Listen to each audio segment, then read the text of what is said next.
Good day, beloved. My name is Calvin Reaves, and I'm pastor of my Father's House Ministries and your host. And together, we are the voice of the Exodus Project. Beloved, the Exodus Project is a vehicle of opportunity committed to the how to disrupt despair and dis-ease and to provoke healing and promote and to bring forth the God-given gift in you. So come on in and let's have a conversation.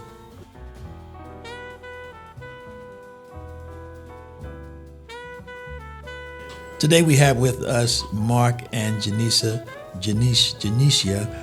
Bessiake. Did I get it right? Janisha. Yeah. And Marc Bessiake. That's yes, right. Sir. You got it. Okay, now I'm thinking I was going to mess up the last name, but I messed it up. No, you got the last name. Yeah. Welcome to the Exodus Project. Thank you so much. Thank you. Glad to be here. Both of you have been an inspiration to me on this journey. So thank you for your expertise. Thank you for your knowledge. Thank you for your journey. And thank you for being here again. Yes. We're honored. I'm excited. I'm really excited. Yes, I am too. I've got both of you here, and I didn't know how I was going to do this. But over the last couple of days, I said, no, I don't want to do this separate. I want to do this together. Yeah. Because the Exodus Project consisted of families coming out of bondage. Not just single people, but families. And you guys are family. Yeah. You're family. So, again, thank you. Janisha. Let's start with you. Okay. Give us a little something about your Exodus.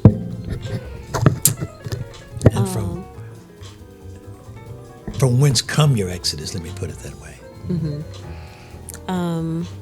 So my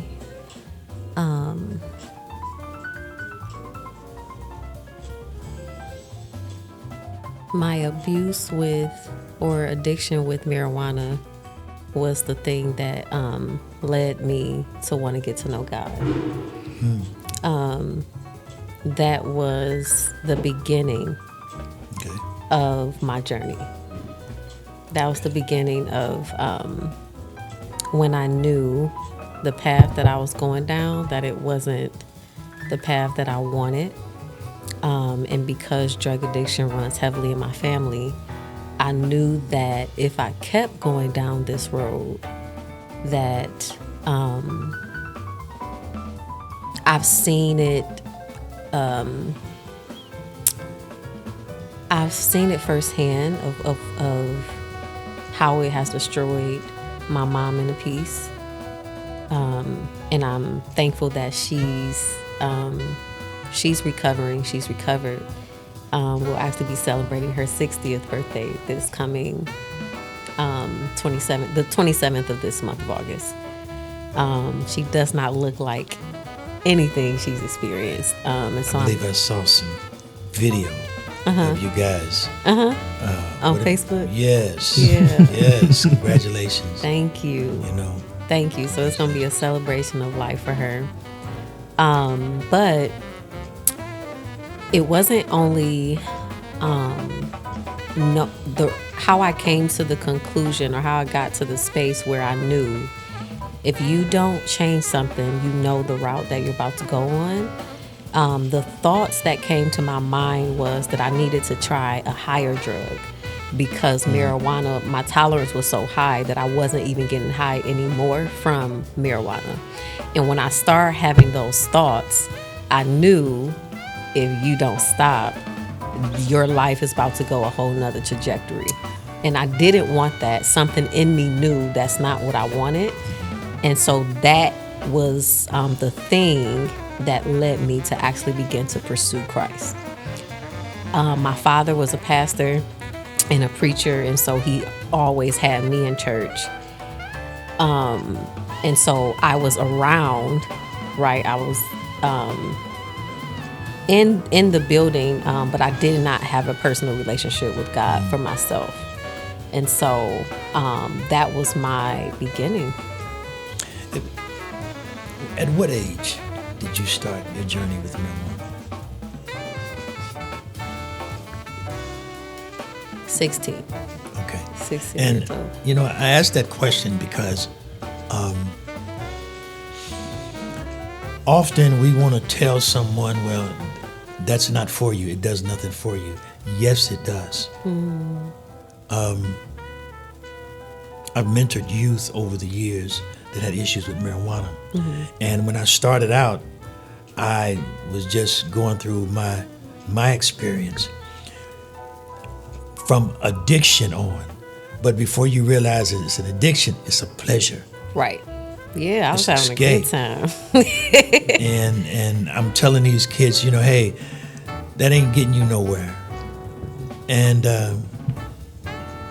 when I went to school for A&D counselor of substance abuse, I realized it does. That's something for them. It did something for me. Yeah. It helped me to escape. Yeah. So I brought that forth to about the age because being in the church with your dad, especially being a pastor,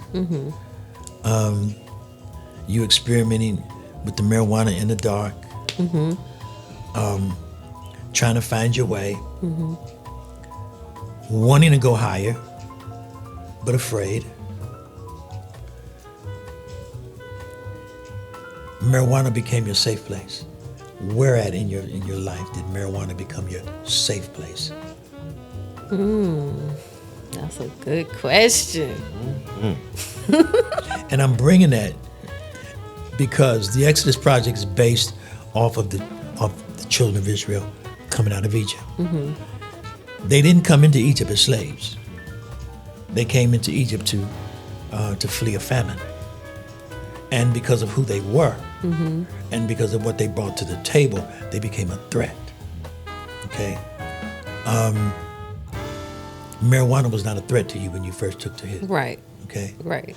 Egypt became comfortable to them. They was thriving there. In your smoking, somewhere in there, you started thriving. Okay? The Bible says God heard their groaning. Where did God start hearing your groaning?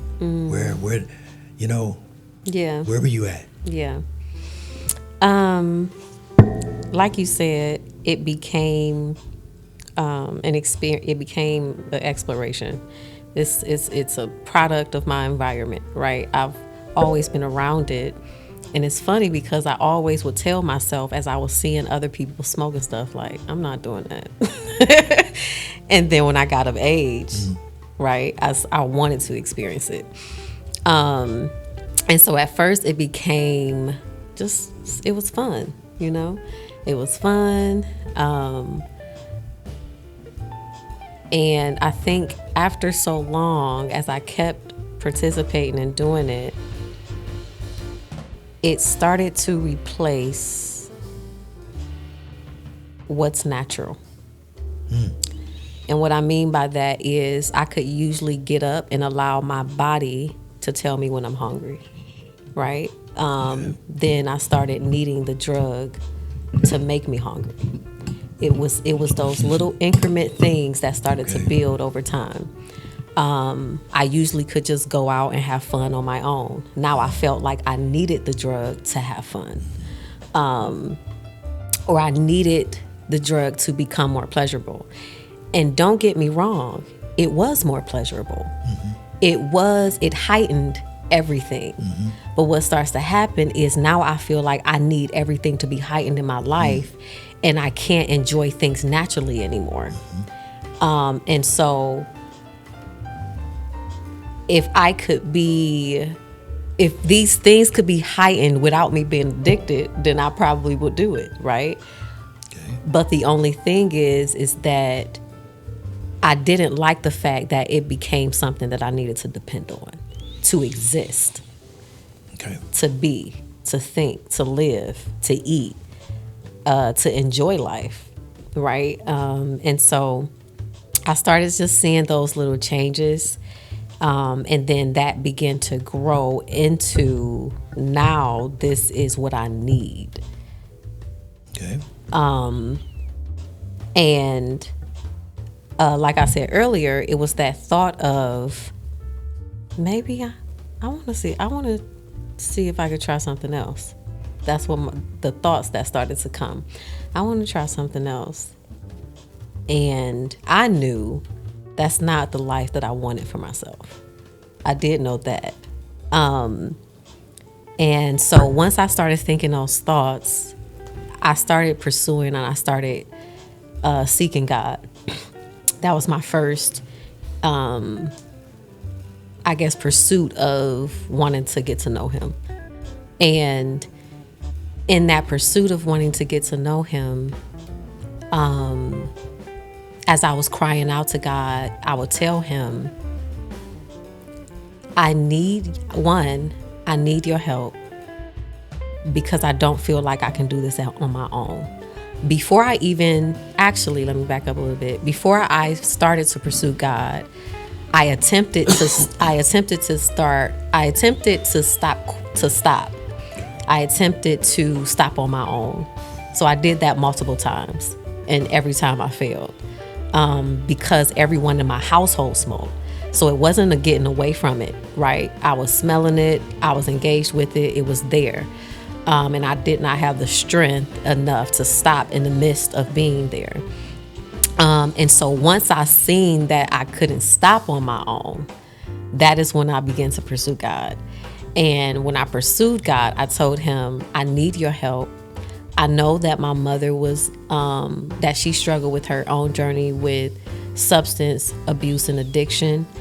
And I don't want that for me. I told God, I need you to replace this fiending with me wanting you. And if you do that, I will give you my life. That was my prayer to God. Okay. And there's a gray area there for me. We're going to bring it out. But I want to cross over here to Mark.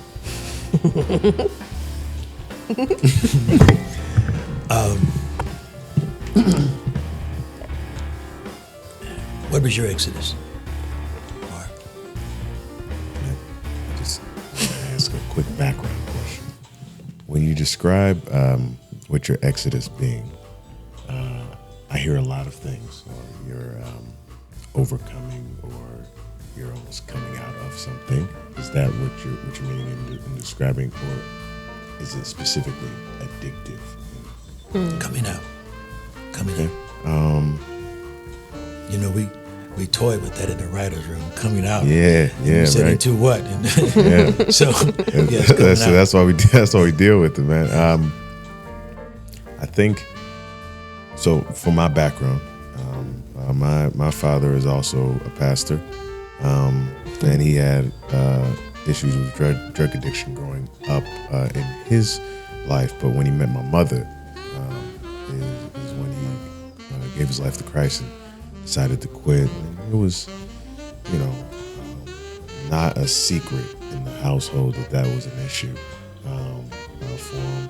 And it wasn't necessarily that he was, abusive or, that he was doing it even while he was raising me, but it was just a story that he would always go back and tell us. Hey, this is where I was at in that time before I met your mom, and this is how I was. And so it's always been plagued my mind. A lot of the lessons of my father are always ringing through my mind. And so growing up, I stayed away from so many things because of it. Okay. I stayed away from so many things that I thought were bad for me, obviously. And then it also kind of got me to stay away from things that are good for me or okay for me, or placed in the right context, it could work. And growing up, I've always kind of had this weird feeling around restraint and restriction that as a man trying to, follow the Christian lifestyle per se, that I couldn't do anything. I couldn't do what normal people could do.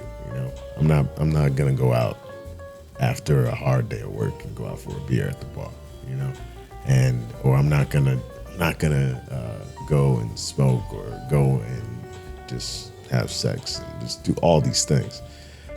And that life of restraint and repression just caused you to explode. Caused me to explode. What do you mean explode?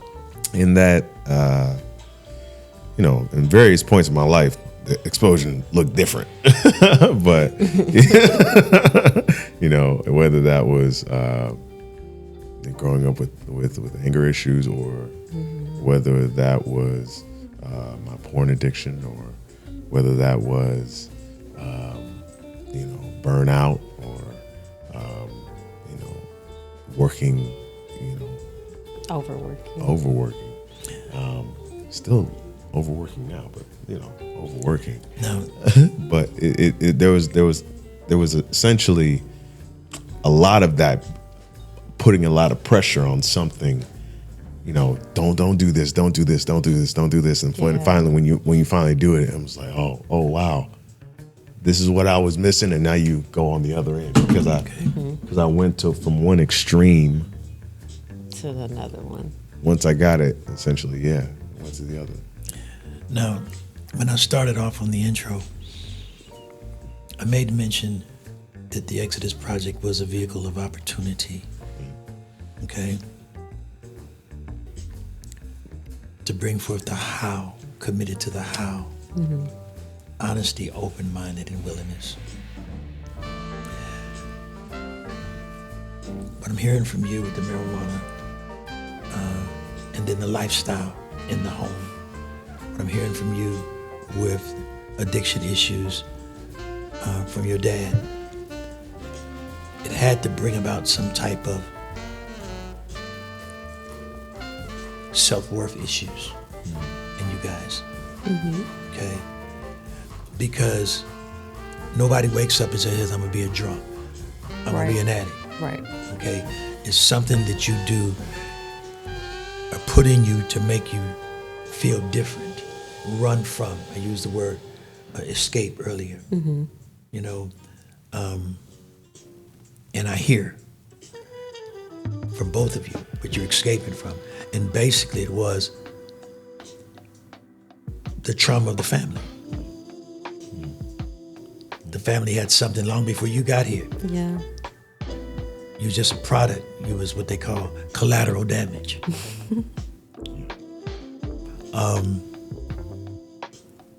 That's the honesty part of your journey, the start of your journey. How messed up am I? And I use that word, strongly. How messed up am I? Because if it ain't broke, you're gonna fix it. And Janisha, I heard you say, paraphrasing, but you got to a certain place, then you start seeking God. You don't seek God just because you good folk. Yeah. The children of Israel, they didn't start groaning because they was. Because they was all right. Right. In a sense, they forgot who they were. Yeah. But it's something about pain. Pain is a motivator. Pain will make you dig way down inside of you and pull up something that's always been there of who you really are. Yeah.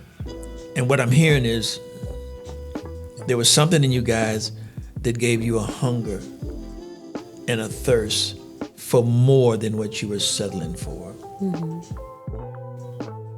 So that's the honesty part. Yeah. What about the open-mindedness part? How open were you to do something different? I think ever since I was a little girl, I knew that I was different in a great way, and I knew that I would do something with my life. It was just a knowing that I had when I was a little girl. Did you feel out of place? I didn't feel out of place. I felt like I stood out when I was younger. Okay. It wasn't a bad feeling that I had. It was I really can't explain it. It was just, I knew that I was, that I wasn't like everybody else. And to me, even as a little girl, I knew that that was good. Okay. Yeah. Okay. Was that an issue? Is that one of the reasons you picked up substance? Because you felt out of place? Honestly, or you wanted to fit in? I think it was just something I wanted to try just because that's all I was around and that's what everybody else was doing. Like at first it wasn't even a desire to do it because I experienced how y'all have experienced it and I'm like, I don't want that. Okay. But I think it was just being a product of my environment. Fitting in. Right, because there wasn't no one there to challenge the deep desires that I actually had. There was no one asking, well, who do you want to be and who are you and what do you want for your life, right? That was deep inside, but it wasn't cultivated, right? And so it was just like, yeah, well, I'm here, I'm going to just explore. Everybody else doing it, so. Now watch what I'm hearing. What I hear from your husband, Mark, I'm hearing you wasn't trying to fit in.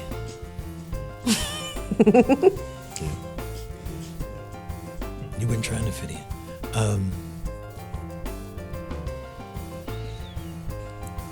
But not fitting in and not trying to fit in took you on your own journey. Okay. I think to speak on the fitting in part, it's a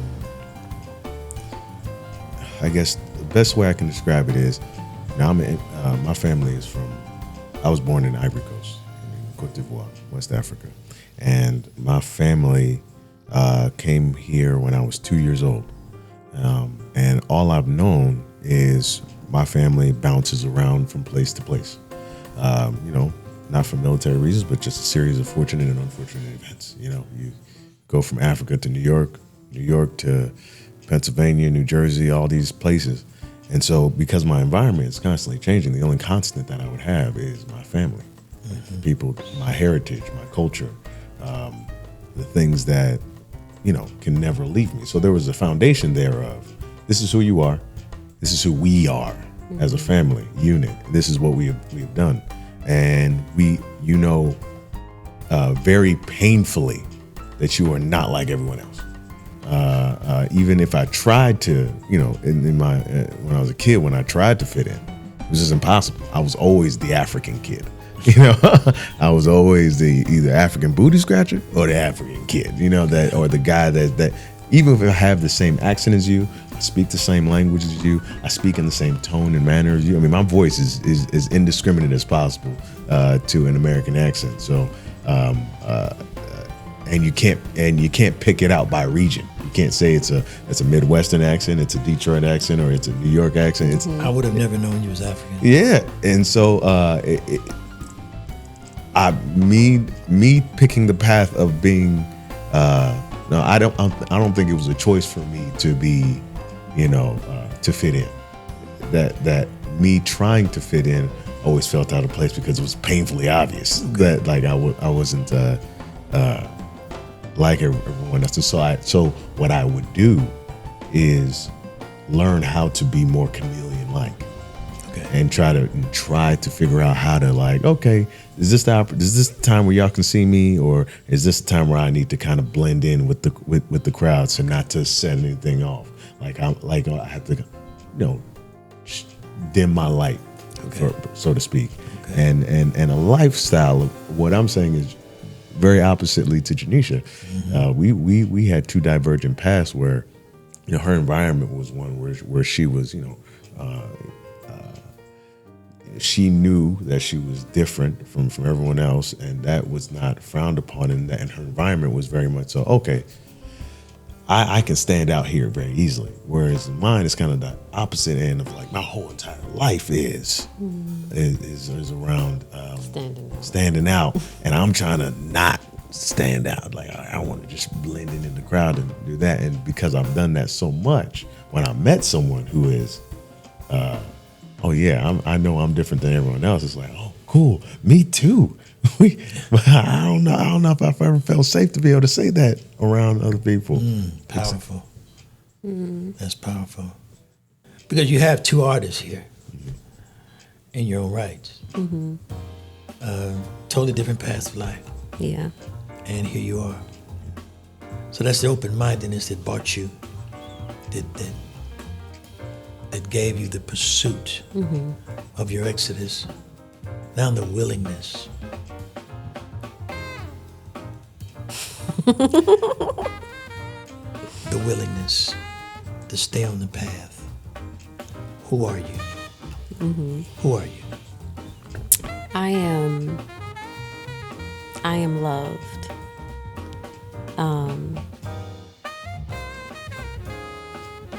And I am love. I am gentle, with a sometimes hard outer core or outer shell. I am bold. I am resilient. I am an atmosphere changer. I am valuable, and I am valued. I'm worthy, and I am worth. I don't need context to make me who I am. Nothing adds value to me as far as my identity. Nothing can add to that. Nothing can take away from that. I am who I am. I am who God created me to be. When I think of myself, I don't think of me. When I think of who I am, I think of the nature of God and how that flows from me. Okay. Brother Marc, who are you? I can't say this eloquently.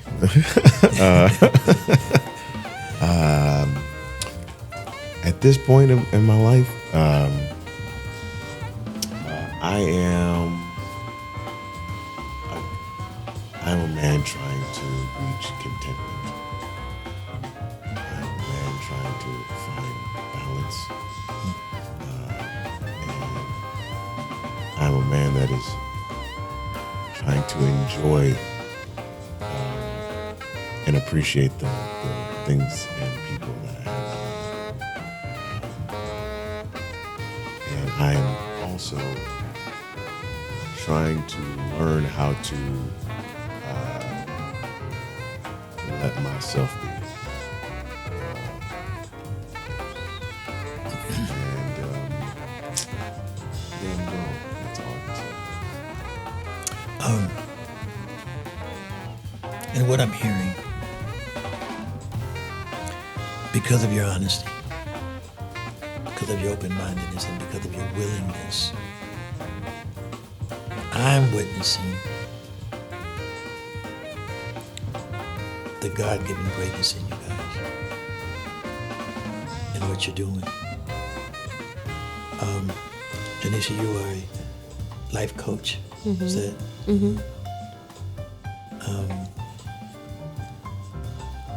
How does that contribute to your constant recovery? I think every person that sits across from me, I'm a reflection of that person. I can relate to their brokenness and to what they're trying to navigate through and come out of. There's things that the people that I work with will say or acknowledge it and admit that I have cried out to God in my secret place, right? And so I'm always healing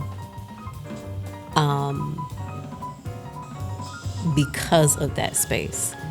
It's like besides the work that I'm doing, when I enter into that space of helping others navigate in that way, I'm being healed too.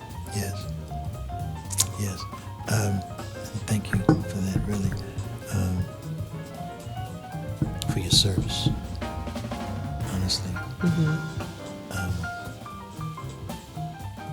I love the addict. I love the alcoholic. I love recovery. They are a reflection of me all day long. I have crawled under bushes on the side of the highway to retrieve people, transients, to get them to a safe place. I have never seen one. I have never been introduced to one. I have never experienced one that was lack of moral value. Never. Yeah. Yeah. I've never seen one dumb. I've never. I had a young man I was working with. He had been out there so long he really didn't know his name. And he couldn't read or write. And I was working in the treatment center in Memphis. And I was here for Thanksgiving. But before that incident, I remember I came to the lecture room and he was writing some things. So we just called him Joe. And I said, Joe, what are you writing? He says, well, I can't really read it, but I hear everybody saying step one, step two, step three. So he said, I figured if I just write it down, I'll just have it with me. And I used to tell him, Joe, when you don't know what to do, don't do nothing. I get a call while I'm here on Thanksgiving, and he was having a meltdown. He was in a long-term treatment center with a lot of other people, which he was not used to. He's having a meltdown. So he had started drinking, and he was there, and they put him on the phone. He said, Mr. Calvin, he said, somebody told me when I don't know what to do, don't do nothing. And he said, I thought about just calling you, somebody calling you. He didn't remember it was me who told him that. I immediately stopped my Thanksgiving and went home to see about him.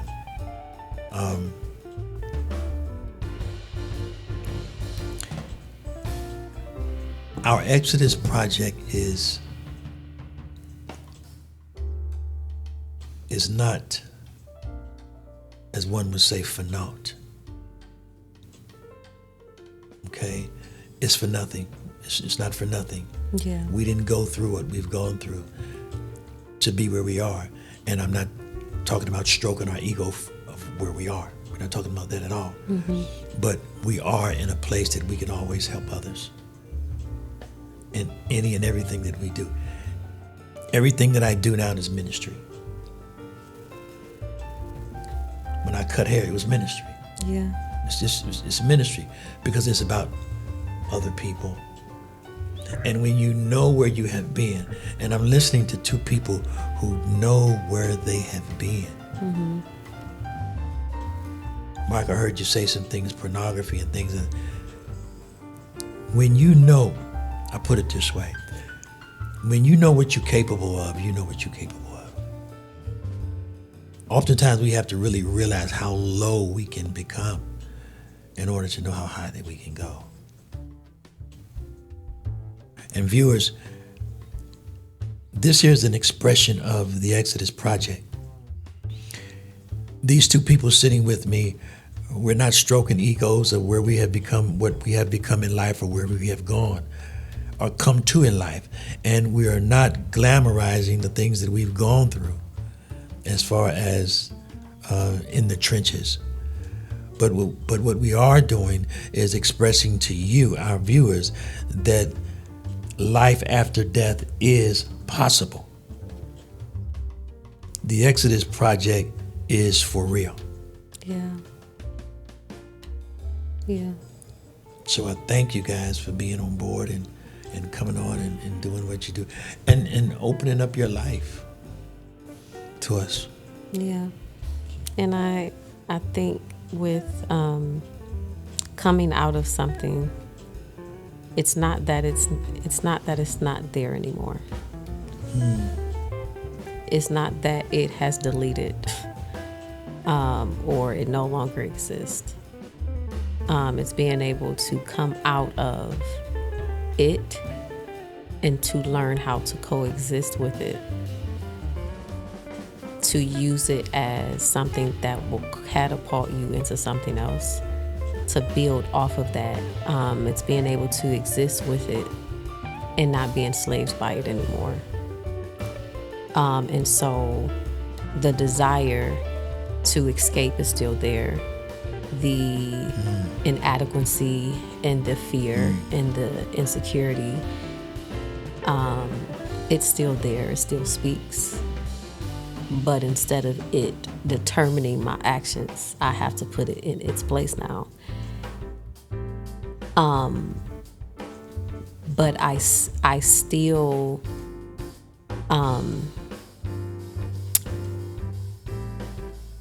once you learn how to come out of it and you're walking in that freedom, you start to look back at those things you came out of or coming out of, and you realize, I see why God didn't just make it disappear. Yes. I see why it's still here. Yes. And He's allowed me to still coexist with it, because He uses it to help me to relate to other people's pain. He uses it to be the desperation of why I still need Him. You know? Yes. You know, Mark, you was raised up in the, I heard you use the word Christian. Mm-hmm. Okay. From hearing from the both of you, you had some fundamental ideal of God. Mm-hmm. Okay. But what's so powerful, Janisha, you said for it to still be present, but live with it. You're able to feel everything that you feel without having a crutch to balance it out. Yeah. That's powerful. God is using what's left to bless others through what you've gone through. Yeah. Sometimes I get amazed at that myself. Or sometimes I do a lot of crying, just grateful that I can experience pain without a hit. Yes. Or drink, Yeah. or doing something destructive, or hurting someone, or voluntarily staying or living in a toxic relationship just because there's a thrill for a moment. Yeah. Yes. Yeah. One last question. Out of all you guys have been through before you met each other and even going through, how long you guys been married? 8 years. 8 years, July 9th. Now you know that's brownie points. Those straight up brownie points. It is because he knows the dates and stuff. See, he knows. Yes. You usually see it the other way around. Yeah. But Bam. No, if anything, you need to ask her when our anniversary is. I don't even. But I believed if you did, he would, baby, don't worry about it. He had that much compassion. Don't worry about it. I got this. And he rolled them dates off. That's good. In the 8 years that you guys have been married, what have your exodus done for you guys' marriage? I think my biggest one happened during our marriage. Getting out of porn addiction has been something that we both had to deal with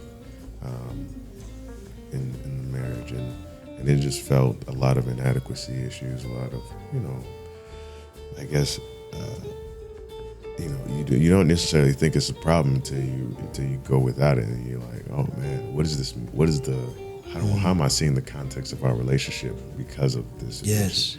And so I think we did Janisha did a good job of being patient and understanding that it was an addiction and it was, it superseded what I initially, you kind of think you have the willpower initially. You just go, I'll just stop. I'll just stop whenever I feel like it. And it's like, oh no, that's just you telling yourself a lot. And you have to kind of actively make the decision to, I think the part that was the most difficult was the active decision to be honest about where I was at almost every day, where it's like before I could hide. I was good at hiding. Now, to get out of it, I had to always make the decision to show myself or show how I honestly felt or feel. And that always freaked me out because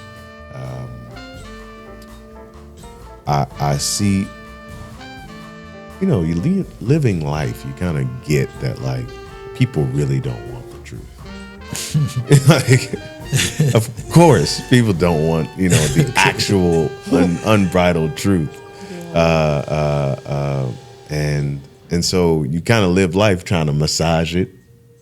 You try to sugarcoat. You try to, make it look pretty and figure out some way. But then the mental gymnastics that you have to do to kind of tell people like the truth in this way, it's such a practiced and learned behavior of me that now I have to just say the thing, knowing that, like, and then you get I didn't like how you said it, or I didn't like how you made me feel when you said it, or I didn't like how you looked when you said it. And it's like, no, but that was the truth. Yeah, that you was asking for. Yeah. and so I was very uncomfortable with how people would see me, people's reactions, and of course the reaction of the person I love the most in this world. And so, that was the biggest hurdle for me at the time, was like, all right, I'm not going to condemn myself for this addiction. I'm not going to think lower of myself. If I fall, I fall, but at the same time, I need to be open and honest about the times that I fail and the times that I win, or the times that I receive victory. And once I got into that habit, I won't say that I was completely, entirely recovered, but it made the transformation easier, daily transformation and affirmation of that easier, because I could just say out loud, just, hey, I'm not feeling great right now. And I don't want to be nice. Yeah. Okay. And having someone that says, okay, well then I'm gonna leave you to it. I'm like, cool. Okay, now I can finally just be here. Yeah. Thank you. Good stuff. I used to hear something, people would rather hear a well-dressed lie than a naked truth. Yee. Yeah. That's a good one. I told you I love him because he be saying the sayings. Got a culprit. That's all right. That's all right. Now, what about you, Janisha? I first want to say it took me a very long time to see him naked. Because your brokenness triggers my wounds. And so in spite of, I think that's what intimacy is. It's being able to expose all of who I am to you and still feel accepted, embraced, unconditionally loved, and knowing that you see me in spite of what I've just exposed to you. And it took me a long time to get there. One, because I needed to be okay with seeing my own nakedness on top of yours, right? But in spite of that, my husband is one of the most beautiful men that I've ever known in my entire existence. And I try to tell him, and I tell him that all the time. Like, in spite of everything that he's exposed. Yeah, he's the most beautiful man I've ever known, and he's the most godliest man I've ever known, because he don't have to hoop and holler. He don't have to, do all these external things that make people think like, ooh. Just his stature alone carries the presence of God. His voice, how he loves people, how he treats people, says more about God than anything that he could ever say. So I wanted to say that. But what was the question? So you messing with AGE now. Yeah. Age.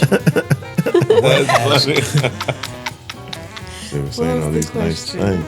What has the Exodus Project done for your marriage, your relationship? And if you forget it again, you're on your own.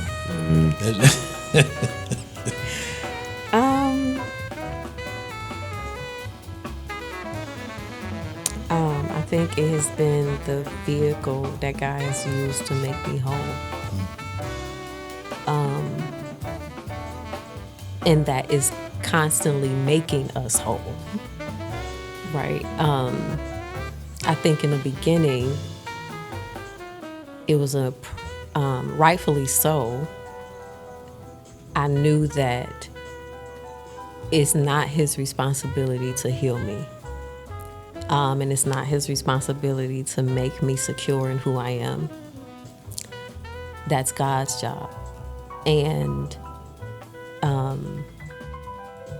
as time went on, I started to realize that God has used my marriage to help me become whole and to help me heal. By the love of God that dwells on the inside of both of us. When you have an environment that's safe,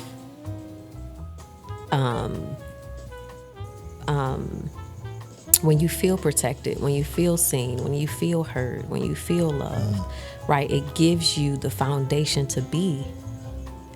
And that's what our marriage has been. It's been a constant sanctification because I choose God to do the rearing. Yes. And that naturally flows into the marriage. And so there has been so many seasons of the marriage, or so many stages of the marriage, where I have to look at myself, and I have to check and examine myself so that I can not only be the best me, but be the best partner. Right? And so we both have chosen that, whatever I see that isn't helping us grow, helping us evolve, helping us become the things that is preventing us to be partners and to walk in harmony, I have to deal with that. Right? Because if I choose not to, that will hurt this.